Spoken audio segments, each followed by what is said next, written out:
Before we get started, partner, if you enjoy tales of the old frontier, of lone riders and impossible choices, then saddle up with me. Don't forget to hit that subscribe button, leave a like, and share your thoughts in the comments below. Tell me what you'd have done if you were out there on the prairie, facing what this cowboy faced. Now, let's ride into the story. The sun bled across the horizon as a solitary rider guided his horse through the dry wastes of northern Texas. Dust clung to his boots, his hat brim shaded tired eyes, and the leather of his saddle creaked in rhythm with every step of the gelding beneath him. He had no name known to most who lived in those scattered settlements. Some called him simply the Drifter. He preferred it that way. Once a soldier in blue, he had seen enough of men killing men to last a lifetime. Now, he moved like a ghost between towns, a loner bound to no campfire but his own. That morning, he'd meant to reach the river before the heat climbed too high, but fate seldom listens to plans. Along a narrow track, he spotted smoke. Not the gentle curl of a campfire, but the black column of ruin. His jaw tightened. With one hand hovering near the worn grip of his revolver, he urged the gelding closer. The wagon lay shattered in a dry gully, its canvas torn and charred. A pair of oxen lay dead in their yoke, arrows jetting from their flanks. The earth was littered with silence broken only by flies. Bodies sprawled nearby, faces fixed in the stillness of death, settlers, from the look of their clothes. Outlaws, he thought at first.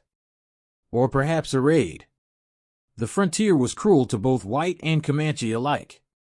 He turned his horse to leave, yet a sound cut through the still air. At first faint, like a bird caught in brush. Then sharper, urgent, a cry. His hand froze. Slowly, he swung down, boots crunching against the scorched soil. The sound came from beneath an overturned chest near the wagon. He knelt, shoved debris aside, and there she was, a baby wrapped in a tattered wool blanket stitched with the geometric colors of the Comanche. Her lips were cracked, her skin too pale, her breath shallow. He cursed softly under his breath. This was no settler's child. This was Comanche blood. He rocked back on his heels, torn. To touch her, to carry her, meant inviting fury. Settlers would brand him a traitor. Comanche warriors might take his scalp for daring to lay hands on one of their own. He could ride on. Leave her to silence, like the others. But her eyes flickered open, dark and glassy, locking on his withered face. A whimper escaped her throat. Something deep within him stirred, a memory of a different cry, years ago, when he returned from war to find his wife and infant son buried by fever in a shallow grave. He had held the tiny cross himself, swearing never again to open his heart. Yet here was life clinging to him, fragile as a flame in the wind. His jaw clenched. "Damn it," he muttered, scooping her into his arms. The baby's skin was hot with fever, but she nestled against him as if she'd been waiting. He hurried back to his horse, poured a few drops of water from his canteen onto his bandana, and let her suck the moisture. She coughed, then swallowed, faint strength returning to her tiny frame. The decision was made. He secured her carefully, wrapped in his coat against his chest. His eyes swept the ridge lines. Smoke might draw others, outlaws or scouts from the tribe. He needed distance. No sooner had he set his horse in motion than voices echoed across the rocks. Laughter, harsh and careless. Outlaws. 3 riders crested the ridge, rifles slung across their saddles. They spotted him at once. "Hey, looky here," one jeered, spurring downhill. "Got yourself a bundle there, cowboy? Worth a ransom?" The Drifter kicked his gelding hard. The horse lunged forward, hooves hammering the dry earth. Bullets whined past his ears. He ducked low, feeling the baby stir against his chest. One outlaw gave chase close behind, while the others spread to cut him off. The land became his ally. He steered into a winding arroyo, the walls rising on both sides. A sharp bend loomed, he reined hard and leaned into it. The first pursuer overshot, skidding wide. The Drifter's revolver barked once. The man toppled from his saddle, dust swallowing him whole. The others pressed harder. He urged his horse up a narrow cut, stones clattering under iron shoes. At the top, he twisted in the saddle and fired again. One rider fell, his mount screaming. The third cursed and wheeled away, deciding the prize wasn't worth dying for. Silence returned, broken only by the ragged breath of horse and man. The cowboy steadied himself, checked the child. She slept now, cheek pressed against his shirt, her tiny breaths warming the scars across his chest. He exhaled slowly. Beyond the ridge stretched Comanche country. He stared long at the horizon, where mesas rose like sentinels against the sinking sun. He knew what waited, suspicion, perhaps death. But he could not turn aside. He had no kin left among settlers, no home to return to. If there was a chance to save her, it lay with her people. The horse moved on, each step carrying him deeper into peril. Shadows lengthened across the prairie, and coyotes howled in the distance. The cowboy kept his eyes forward, the child steady in his arms, his thoughts caught between dread and a strange, unfamiliar hope. And as darkness swallowed the land, one question gnawed at him more fiercely than the hunger in his belly: would the Comanche kill him for touching their blood, or would they see the truth, that he was the only reason their child still drew breath? He didn't know. But he rode toward the answer. Night draped the prairie in silence as the cowboy guided his horse into a shallow valley where fires flickered like watchful eyes. His chest tightened with every step closer. The child stirred in his arms, whimpering faintly, and he whispered to her though he knew she could not understand. The glow of Comanche torches grew brighter. Soon, mounted silhouettes appeared on the ridges, spears gleaming against the moonlight. He slowed, raised both hands high while keeping the baby visible. He wanted them to see he carried no weapon, only life. A sharp cry split the night. Warriors closed in, their ponies snorting and stamping the earth, their eyes sharp as hawks. The circle tightened until he could smell the leather of their saddles and the sweat of their mounts.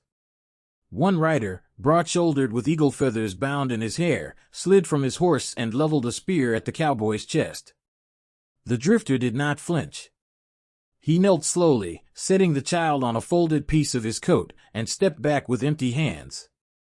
The warrior crouched, lifting the baby. A murmur swept through the ring. Recognition flashed in his eyes, and he barked words the cowboy could not understand.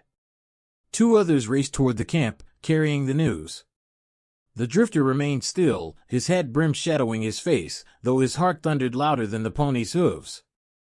Soon the camp poured forth, men, women, children peering from behind hides and poles.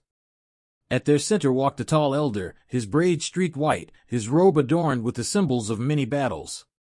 Beside him hobbled a medicine woman, her eyes clouded but her presence commanding. The baby was passed to her, and the moment her fingers touched the tiny chest, her voice broke into a cry of wonder. The child still breathed. Suspicion remained like a blade in the air. Several warriors pointed at the cowboy, shouting. Their voices rose, accusations, demands for blood. The elder raised his hand, silencing them. He steadied the drifter long and hard, then spoke in slow, measured English. This child is blood of our chief. You carried her here. Why? The cowboy's throat felt dry as dust. Found her in the ruins of a wagon, he said, steady despite the spears at his ribs. She was dying. Couldn't leave her. A ripple of disbelief moved through the crowd. Some laughed bitterly, others cursed. The medicine woman pressed the baby to her chest, rocking gently, whispering prayers. The elder considered the stranger. You expect us to believe a white man saved our blood? That you did not strike her family down yourself? The cowboy shook his head. Her people were gone when I found her. I buried none. I fought outlaws that wanted her for ransom. She lives because I carried her. For a long breath, silence. The warriors waited for the order, hands eager on bowstrings. The elder's face betrayed nothing. Then the baby whimpered, a weak cry, and clutched at the medicine woman's robe. The old healer turned to the chief, her voice trembling. She lives. She would not, but for him. That truth carried weight. Murmurs shifted, softer now, less certain. The elder looked again at the cowboy. Many times I have seen white men kill. Few have I seen save. You are a strange one. But not all were convinced. A younger warrior, eyes burning with grief, stepped forward. My sister lies cold in that gully. Her husband, her sons, all gone. And we stand here debating this outsider? His hands should pay. He raised his knife, but the elder's voice cut like thunder. Enough. The young man froze, teeth clenched, but did not lower the blade. The elder turned his gaze upon the cowboy. Our law is clear. A man who saves the blood of the chief is owed debt. For this, you will not die here tonight. Gasps, protests, relief, every emotion at once swelled through the circle. The young warrior's jaw trembled as he sheathed his knife, eyes smoldering with a vow left unspoken. The elder lifted his chin toward the drifter. You are owed safe passage.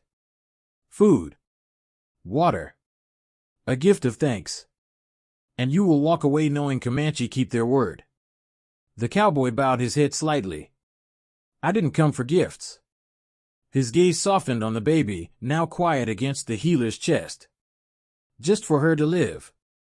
The elder steadied him again, as though seeing a man carved from contradiction.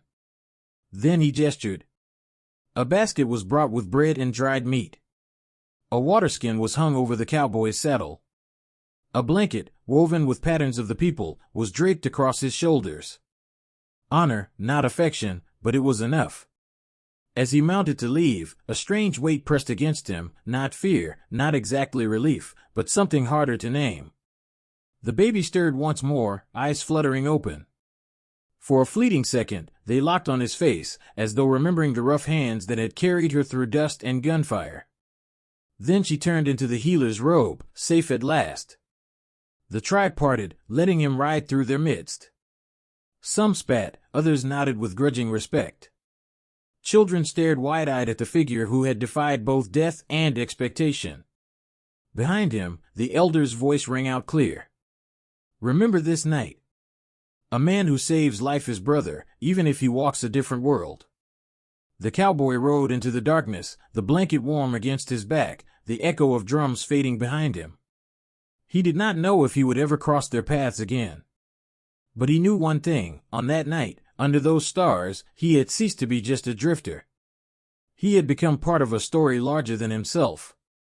And somewhere beyond the prairie, whispers would rise, of a lone cowboy who carried a dying Comanche child into her people's arms and lived to tell of it.